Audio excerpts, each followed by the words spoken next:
राष्ट्रीय विधिक सेवा प्राधिकरण नई दिल्ली एवं मध्य प्रदेश राज्य विधिक सेवा प्राधिकरण जबलपुर व प्रधान जिला न्यायाधीश पन्ना तथा सचिव जिला विधिक सेवा प्राधिकरण पन्ना के निर्देशानुसार स्थानीय तहसील मुख्यालय न्यायिक प्रांगण में लोक अदालत आयोजित की गई, जिसमें अपर सत्र न्यायाधीश सचिंद्र श्रीवास्तव के निर्देशन में न्यायिक मजिस्ट्रेट पंकज कुमार श्रीवास्तव वर्ग 2 एवं न्यायिक मजिस्ट्रेट राम सिंह बघेल के कुशल मार्गदर्शन में नेशनल लोक अदालत का आयोजन न्यायालय एवं तहसील कार्यालय परिसर प्रांगण में किया गया, जिसका शुभारंभ अपर सत्र न्यायाधीश एवं न्यायिक मजिस्ट्रेट द्वारा मां सरस्वती के छाया चित्र पर दीप प्रज्वलित माला अर्पण कर किया गया।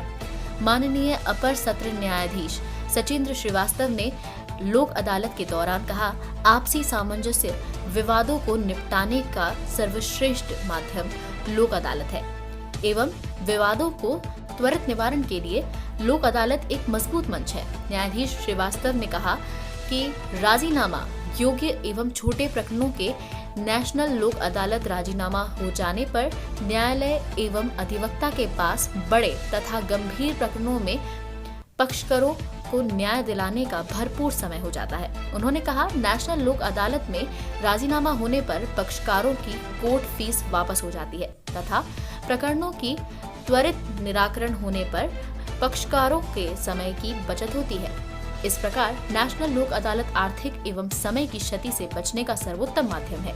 न्यायाधीश श्रीवास्तव ने कहा कि लोक अदालत का सबसे बड़ा लाभ यह है कि पक्षकारों के मध्य विवाद हमेशा के लिए समाप्त हो जाते हैं तथा लोक अदालत के आदेश के विरुद्ध कोई अपील अथवा पुनरीक्षण नहीं होता है। यदि कोई पक्षकार गण लोक अदालत के माध्यम से अपने प्रकरण का निराकरण नहीं करवा पाते हैं तो भी ऐसे पक्षकार गण न्यायालय में प्रतिदिन होने वाली मध्यस्थता प्रक्रिया के अंतर्गत अपने प्रकरणों का निराकरण कर सकते हैं। वहीं अधिवक्ताओं ने कहा कि वर्तमान समय में लोक अदालत जीवन का एक अभिन्न हिस्सा हो गया है।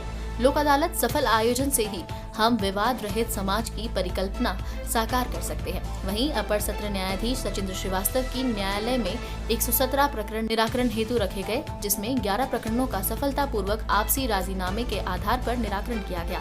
वहीं इसके अतिरिक्त 300 प्री लिटिगेशन विद्युत विभाग के प्रकार रखे गए, जिसमें 19 प्रकरणों का निराकरण किया गया एवं नगर परिषद पवई जलकर दुकान किराया संपत्ति कर के 100 प्रकरण रखे गए, जिसमें 24 प्रकरणों का निराकरण हुआ।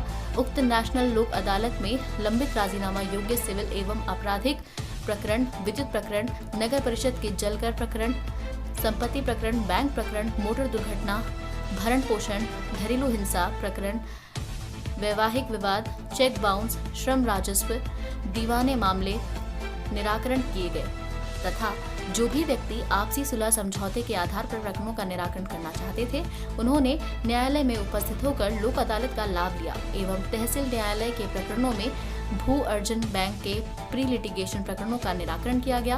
वहीं आंकड़ों की माने तो आपसी राजीनामे के आधार पर बहुत कम प्रकरणों का निपटारा हुआ। वहीं लोक अदालत के सफल आयोजन हेतु सभी न्यायाधीशों ने अधिकारियों, कर्मचारियों, अधिवक्ताओं एवं पक्षकारों के प्रति आभार प्रकट किया।